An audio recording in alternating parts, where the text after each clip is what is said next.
E aí, pessoal, hoje a gente conecta todos os pontos de uma crise que saiu do rodapé das notícias e entrou no mapa estratégico da região, principalmente da América Latina, eu diria das Américas como um todo. Segundo a Financial Times, os Estados Unidos colocaram no sul do Caribe a maior concentração militar em décadas. São navios de superfície, caças F-35, bombardeiros B-52, aeronaves de patrulha marítima P-8 Poseidon, meios de inteligência, vigilância e reconhecimento, que é o chamado ISR nos Estados Unidos, e pelo menos um submarino nuclear de ataque, tudo em postura flexível que pressiona, mas não invade. De acordo com a Reuters, a Casa Branca notificou o Congresso de que o país está em conflito armado não internacional contra cartéis de drogas. A base legal que o governo usa para justificar os ataques letais a embarcações que os Estados Unidos fazem é basicamente essa: a questão do narcotráfico. Vamos explicar o que é confirmado, o que é alegado e como a Venezuela, a Rússia e a China reagiram e como isso tudo afeta o Brasil. Se esse tipo de análise te ajuda a se situar, te ajuda a entender um pouco mais da América Latina e de tudo que está acontecendo no mundo, não deixa de se inscrever, ativar aí o sininho, compartilhar esse conteúdo com quem você ama e acha que vale a pena compartilhar e, claro, deixar a sua opinião sobre os pontos que a gente vai discutir hoje. Bora pro vídeo?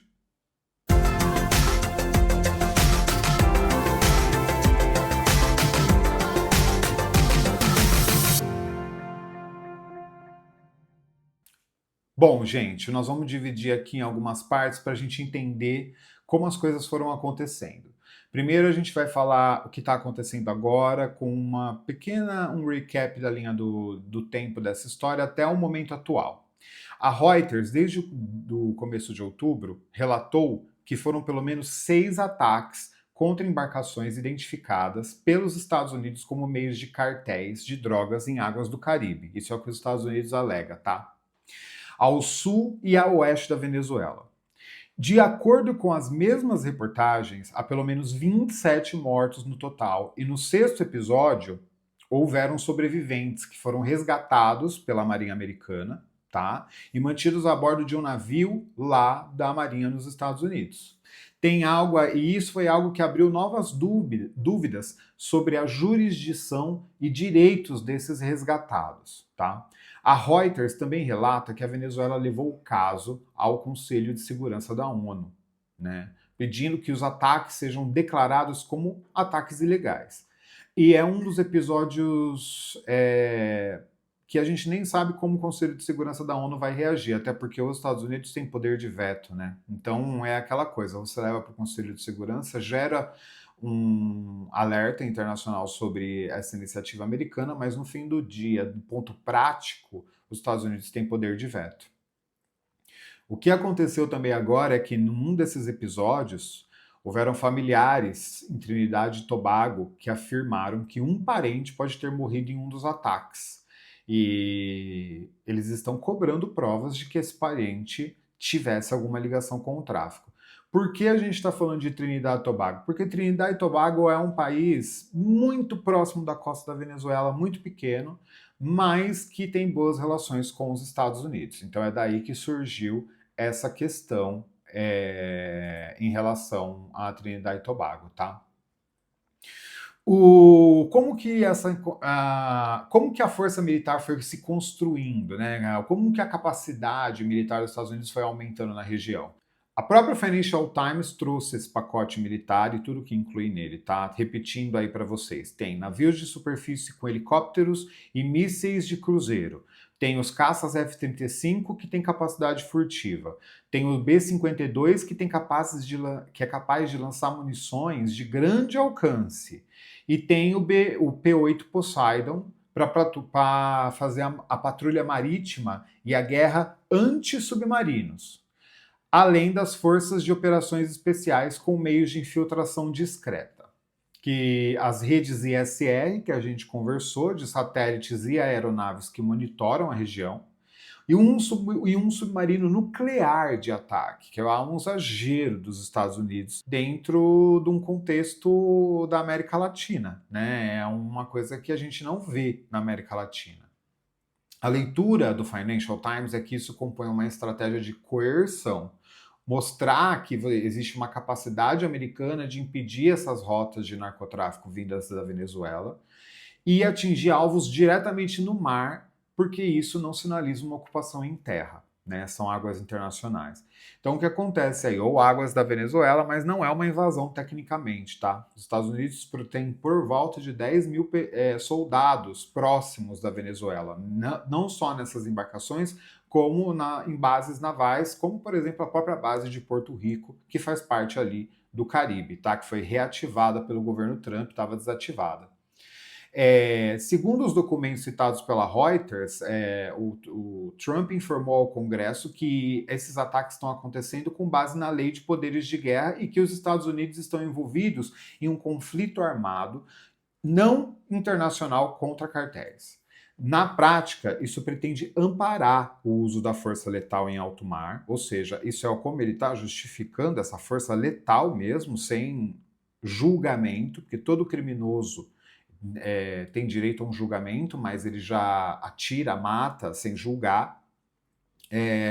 E essa força letal também é justificada quando houver alguma ameaça à inteligência que vincule essa embarcação ao crime organizado transnacional. A discussão jurídica levantada por especialistas e por veículos como o próprio The Guardian é se essa base é suficiente fora de um mandato explícito do Conselho de Segurança da ONU. E como ficam as garantias de devido processo quando há mortes em operação sem captura.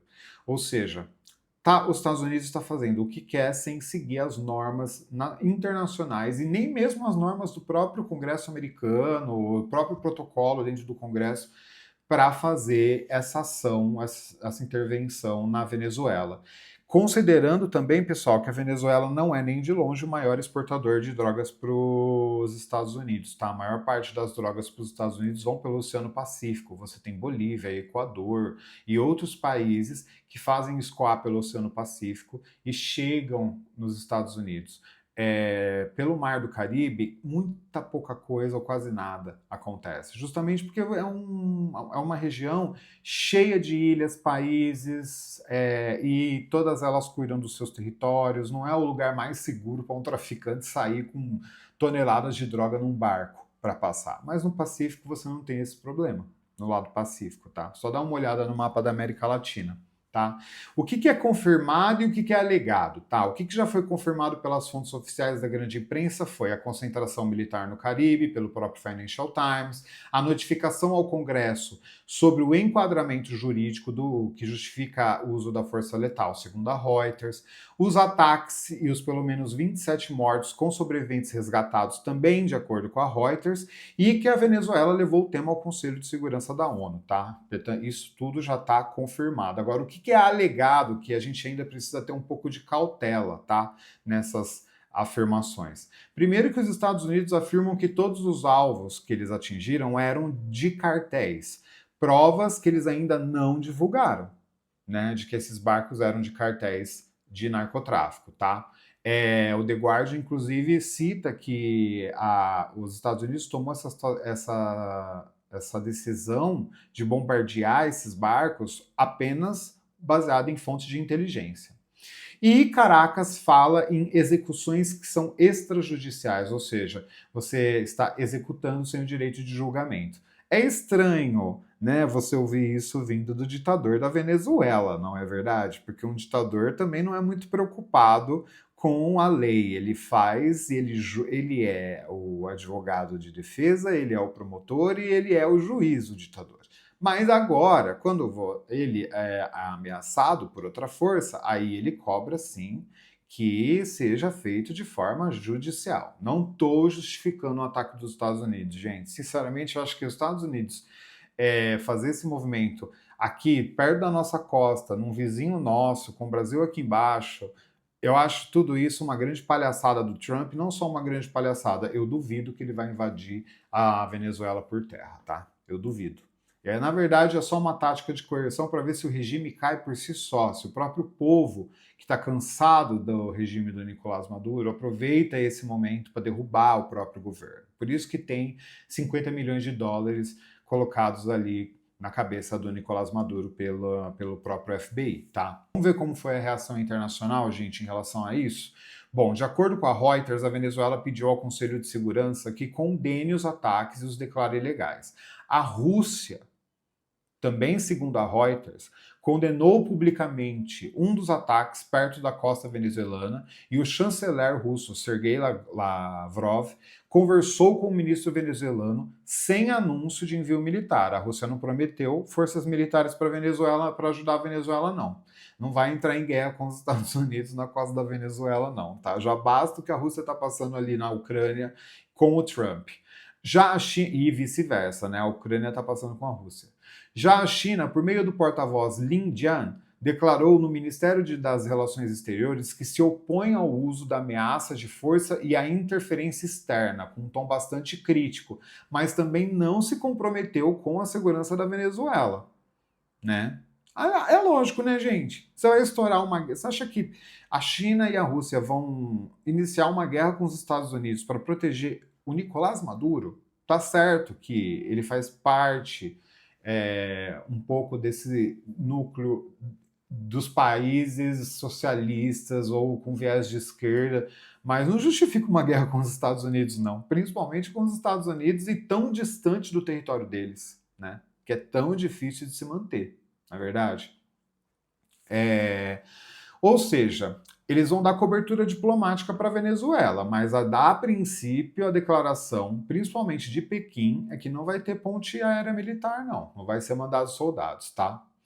Bom, analisando aí o risco para as próximas 2 semanas, o cenário mais provável é que os Estados Unidos mantenham esses ataques no mar, com essas embarcações que eles rotulam, ou que são, de fato, de cartéis, e as demonstrações aéreas, né? O B-52, o P-8 e as forças especiais, que ficam mantendo pressão, né? Teve até F-35 voando em cima da Guiana, que não só é vizinha da Venezuela, como tem um contencioso, uma briga em relação a qual é a fronteira, né? Porque existem trechos ali da fronteira da Guiana que a Venezuela alega que fazem parte do território da Venezuela. Para a Guiana isso foi comemorado, tá? Muita gente bateu palma quando viu os F-35 passando lá por cima. Já num cenário de escalada, aí ia acontecer provavelmente um golpe cirúrgico. Não ia ser uma coisa, imagino eu, como está acontecendo na guerra na Ucrânia, né? Em que o negócio se espalha, se estende por vários territórios e muito tempo. Provavelmente seria um golpe cirúrgico em terra, contra depósitos ou pistas, sobre o argumento de ameaça iminente. O risco alto de erro e de vítimas civis com certeza é enorme aqui, e um efeito de um rebote regional, ou seja, os outros países reagirem contra isso, e isso tudo é a visão dos analistas do Financial Times, tá? Bom, qual é a faísca aí que está gerando todo esse problema? Um novo ataque com mortos de país vizinho, casos como os de Trinidad e Tobago, pode acionar uma pressão da OEA, das Organização dos Estados Americanos, e no Conselho de Segurança por condenação, porque, poxa, Estados Unidos, você está errando o alvo aí, cara. Né? E isso é o que a Associated Press e a Reuters vêm mapeando em relação ao custo político para os Estados Unidos, tá? Em relação a esses ataques. Além disso, pessoal, a atualização mais recente é que ontem a Marinha Americana afundou pela primeira vez barcos no Oceano Pacífico, tá? Eu trago aqui uma matéria da Band que conta um pouco essa história. E a Marinha dos Estados Unidos afundou mais 2 embarcações sob a alegação que pertenciam a traficantes de drogas. Dessa vez, os ataques foram a lanchas no Oceano Pacífico. Foram a 8ª e 9ª embarcações destruídas desde setembro em águas internacionais. As anteriores tinham sido atingidas no Mar do Caribe, perto da costa da Venezuela. A inteligência americana identificou que ambas as lanchas estavam levando drogas para os Estados Unidos e que 5 traficantes foram mortos nas 2 operações. Assim como nos outros casos, não foram apresentadas mais evidências que ligassem as embarcações ao tráfico de drogas. As ofensivas escalaram as tensões de Washington com a Colômbia e a Venezuela. Os 2 governos dizem que o governo Trump viola a soberania dos países e o direito internacional. Analistas da ONU afirmam que as operações em águas internacionais podem configurar execuções extrajudiciais. Por que isso importa pra gente, gente? Por razões óbvias, né? Primeiro tem a questão da fronteira e imigração. Você imagina, Roraima já recebe milhares de venezuelanos. Então, Roraima, já sendo um corredor sensível, qualquer choque na Venezuela amplia os fluxos e pressões imigratórios para dentro do Brasil, inclusive por busca de serviços, alimentos e tudo mais que essa população precisa e de trabalho. Segundo o câmbio e commodities, se a gente olhar por esse lado, tensão no Caribe acaba mexendo um pouco com o prêmio de risco do petróleo e pode encarecer o frete. Primeiro porque a Venezuela é um grande exportador, segundo porque ali é uma região por onde passam esses barcos, então isso acaba atrapalhando o comércio de petróleo. E também esse é um dos objetivos do Trump, né? Justamente você quebrar o regime ou o narcotráfico pelo viés econômico, né? Inviabilizando o comércio. O terceiro ponto importante é a diplomacia. Brasília tem assinado notas regionais de preocupação, segundo a Agência Brasil, e terá de equilibrar o princípio do direito internacional, né, que é o que a Venezuela alega no Conselho de Segurança da ONU, com o pragmatismo, que é justamente as relações com Washington e com os vizinhos. É difícil para o Brasil, porque o Brasil é a principal potência da região, e a gente anda se mantendo mais em silêncio nesse momento. Não sei se isso é uma boa estratégia, porque, para mim, toda essa questão dos Estados Unidos na Venezuela tem a ver com a queda do regime do Maduro, mas também com o potencial de produção energética da Venezuela. A própria Chevron, que é a maior empresa americana de petróleo, tem uma presença forte na Venezuela. Então, tem questões aí que eu acho que tem mais a ver com energia, e para isso precisaria de uma troca de um regime, e o Trump vai aproveitar para fazer a troca de regime para um regime de direita, né? Se bem que a direita latino-americana nunca foi super de direita, vamos falar a verdade.